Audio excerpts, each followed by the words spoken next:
बहुत सारे लोग ऐसा बोलते हैं कि स्कूल में पढ़ाई नहीं होती। आपने कभी सोचा कि स्कूल में पढ़ाई नहीं होती, वो टीचर्स गए कहाँ? यही कोचिंग सेंटर वाले उनको खरीद खरीद के ले गए। अगर जिस दिन ये कोचिंग सेंटर बंद होंगे, वो टीचर्स कहाँ जाएंगे? वापस से उस स्कूल्स में जाएंगे।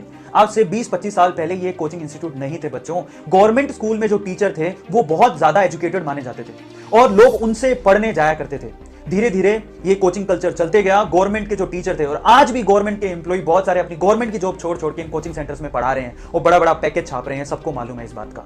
स्कूल्स बर्बाद हुए, उसका रीजन भी कोचिंग सेंटर ही है। आप लोगों को बताया नहीं जाता, लेकिन सच ये भी है। कहने की मतलब सिर्फ इतनी है कि स्कूल्स में पढ़ाई होती थी, अब नहीं हो रही है। उसके रीजन कुछ और हैं और उसका पूरा पूरा अगर किसी को ब्लेम जाता है तो कोचिंग सेंटर को जाता है, क्योंकि वहां के टीचर सारे कोचिंग सेंटर में चले गए। कुछ टीचर ने अपने कोचिंग सेंटर ही खोल दिए। गलती कहां? अगेन कोचिंग सेंटर की। रैंक बनाने का काम कोचिंग सेंटर नहीं करते। मुझे बहुत सारे मैसेजेस ऐसे मिले कि सर, जो टॉपर होते हैं उनकी रिस्पॉन्सिबिलिटी तो ये कोचिंग सेंटर उठा लेते हैं, लेकिन जिनका रैंक नहीं बनता उनके बारे में क्या? उनके बारे में तो कोई बात ही नहीं करता है। Now think of it. उनके पास एडमिशंस लाखों में होते हैं, लेकिन सिलेक्शन 5,000 4,000 भी नहीं होते। Think of it, think of it. हमें सोचने की जरूरत है। इसलिए सबसे पहले कोचिंग कल्चर को लगाम लगानी पड़ेगी। और आपके एडवर्टीजमेंट से इन्होंने इतने ज्यादा फीस बढ़ा दी है, 2.5 लाख, कोई 1.5 लाख। इतनी इतनी फीसें होती हैं क्या? क्या है एनसीईआरटी में? मुझे समझ में नहीं आ रहा कि जिनके लिए आपको कोचिंग करने की जरूरत है। एक पेपर शायद थोड़ा सा मुश्किल होगा, जे एडवांस। मैं आपको एक बात बताता हूं, बहुत सारे बच्चों को पता नहीं है। आज से 20 साल पहले, अगर आप 20 साल पहले के पेपर उठाओ जिसमें ऑब्जेक्टिव और सब्जेक्टिव पेपर भी होता था, पेपर बहुत हार्ड होते थे। तब कोचिंग सेंटर नहीं थे, तब 50% मार्क बनाना भी बड़ी बात थी।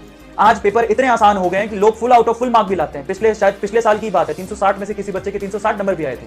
पेपर का लेवल कंटिन्यूसली गिरते जा रहा है, तो फिर किस बात की कोचिंग की जरूरत है? हम मेहनत करके भी निकाल सकते हैं। और अभी तो जो आप पेपर का पैटर्न देखोगे वो सारा का सारा एनसीईआरटी से है। मुझे समझ में नहीं आता, सिर्फ एनसीईआरटी को पढ़ के जब आपका सिलेक्शन हो सकता है। अगर आप शिद्दत से पढ़ लो, थोड़ी बहुत जो मदद की जरूरत है, वो बहुत सारे सोर्सेज हैं, बहुत सारे। आप ढूंढिए तो सही। सिर्फ कोचिंग सेंटर जाने से रैंक नहीं बनता। अच्छा, एक और बात, अगर आप कोचिंग सेंटर जाना चाहते हो तो कोचिंग सेंटर वाले को बोलो, जब आप इतना फीस ले रहे हो, आप लिख के दो कि आपका सिलेक्शन हो जाएगा। कोई नहीं लिख के देगा। तो गारंटी कहां है? गारंटी स्टूडेंट में खुद में होती है।